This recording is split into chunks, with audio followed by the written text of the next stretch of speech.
Hi, and welcome to Nocturne Gallery. Today, we're stepping into a world that's often, well, shrouded in shadow, the Victorian night. And we're looking at it through the eyes of an artist who didn't just paint it, he truly illuminated it. Just picture this for a moment. A quiet Victorian street, gas lamps flickering, Yeah. the moon casting these long, sort of ethereal shadows, and maybe, just maybe, you hear the hum of early electric lights in the distance. It's a powerful image, that mix of old and new. Exactly.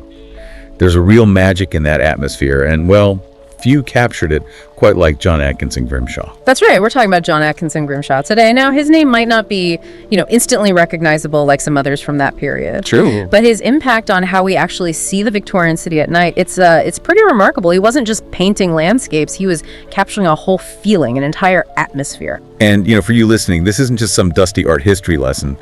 Grimshaw's work, it really offers this fascinating window into something we all grapple with. How people deal with a world changing super fast around them. Absolutely. It's about finding beauty when everything's in flux, new tech, growing cities, but also this longing for the past, maybe. Yeah, all happening at once. He helps us see that search for the extraordinary in the everyday, especially when things feel uncertain. He really caught the pulse of his time, using the night as his canvas. So let's dig into his story, because it's not your typical artist's path, is it? Not at all. He was born in Leeds, 1836.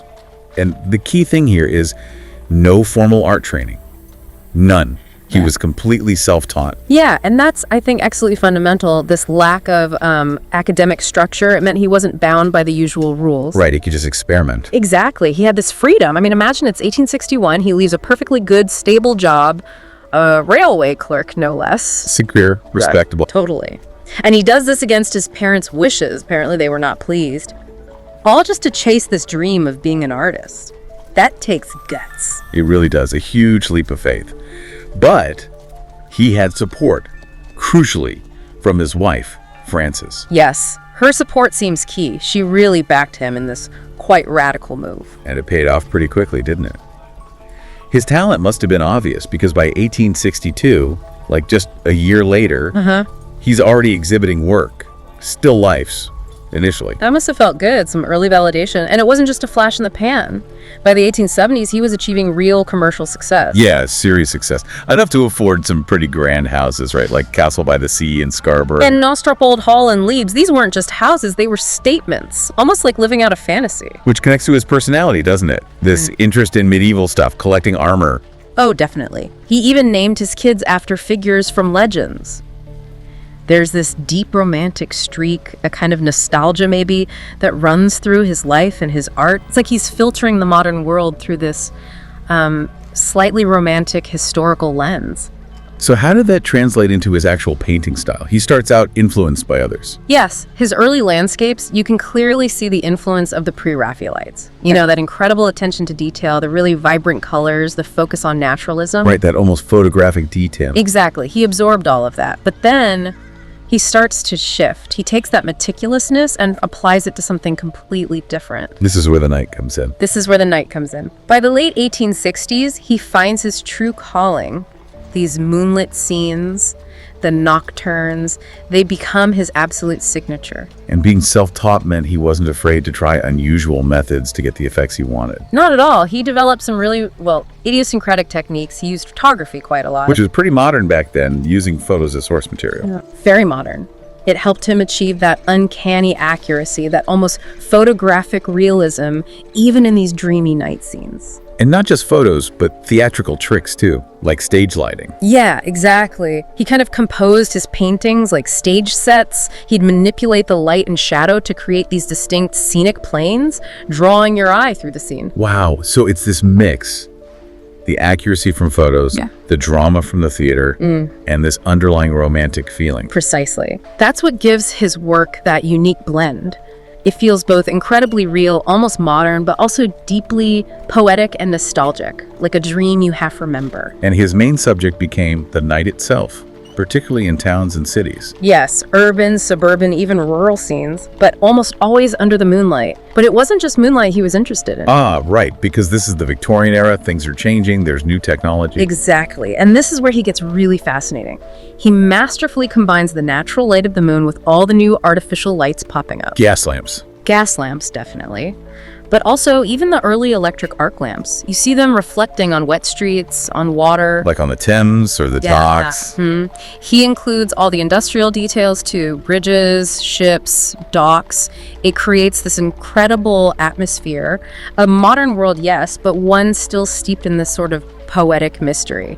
The human figures in these scenes are often quite small, almost incidental. Almost like the atmosphere itself is the main character. I think that's a great way to put it. Let's look at an example.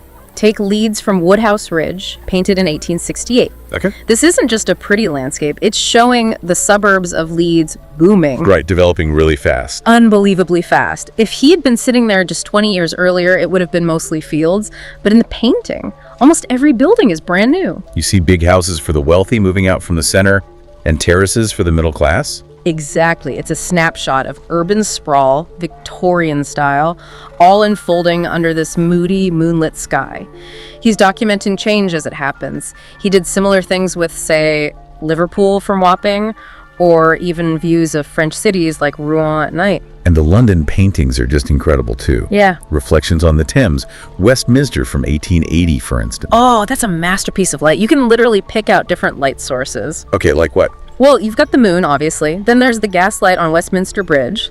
Then along the embankment, you see the newer, brighter electric arc lights. Wow. And even tiny little oil lamps on the boats moving on the river. Maybe 4 or 5 distinct types of light, all balanced in one composition. That's amazing. It really paints a picture of London as this 247 working city, both bright and shadowy. It does. And there's even a subtle bit of social observation in there, with that lone woman walking her dog along the embankment, a touch of respectable life amidst the darkness and the industry. It feels both vast and strangely intimate. Intimate yet expansive. I like that. It makes you realize he wasn't just painting Moonlight, was he? Oh, not at all. We focus on the Nocturnes because they're so distinctive and, frankly, groundbreaking. But he painted other things too. Like the early still lifes you mentioned. Still Life with Bird's Nest from 1862. Exactly. Very detailed, very much in that pre-Raphaelite vein initially.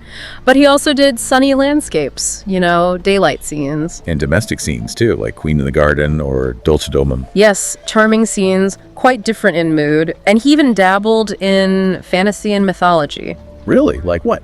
There's a painting called Iris, Goddess of the Rainbow from 1886, and another called Spirit of the Night. It shows he had this wider imaginative scope. So definitely not a one-trick pony, even if the Nocturnes are what he's most famous for. Absolutely. He had range, which makes his relationship with the art establishment kind of interesting. Oh, so he was popular, selling well, especially in London in the 1880s. Hugely popular with collectors, yes. Industrialists in Leeds first, then the London cultural set. He showed at major galleries like Arthur Tooth and Sons. But the formal art world, the Royal Academy. They were a bit sniffy, perhaps. He only exhibited there 5 times.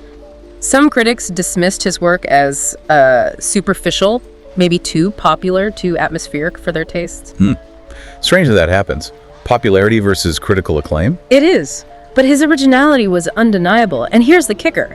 James McNeill Whistler. The American artist famous for his Nocturne. Right, Whistler's Nocturnes are legendary. Well, Whistler himself apparently said, kind of ironically, I considered myself the inventor of Nocturnes until I saw Grimmie's Moonlight pictures. In no way, he actually said that. Grimmie. That's the quote. Coming from Whistler, that's massive praise. It's basically him admitting Grimshaw got there first, or at least was doing something incredibly powerful and unique with night scenes. Wow, that really says it all, doesn't it? Forget the critics, if Whistler noticed. Exactly. It shows how genuinely innovative Grimshaw was, regardless of whether the RA fully approved. So, summing up then. John Atkinson Grimshaw, this self-taught outlier, he really did change how we see the Victorian night. He absolutely did. A master of light mixing the old moonlight with the new gas and electric glare. Showing us a world caught between that romantic nostalgia, maybe for a pre-industrial past, and the buzz of modern energy. You see it in everything from shipping on the Clyde to A Street After Rain by Moonlight. And his paintings are more than just pretty pictures. They're invaluable records of a specific time, a time of huge upheaval and change. He captured what it felt like to live through that. Finding beauty and maybe a strange sort of poetry in the new industrial world. Yeah, showing that even in smoggy cities and busy docks, there's room for wonder, for atmosphere. So maybe a final thought for everyone listening. As you go about your day, maybe tonight, just take a second to look at the lights around you. The moon, if it's out the street lights. What story do those lights tell about our world now? What mix of old and new are we living through that maybe, just maybe, a future Grimshaw might capture? That's a great thought. Makes you look at your own surroundings a bit differently. Perhaps that's his real legacy, just prompting us to see the light and the shadow a little more closely.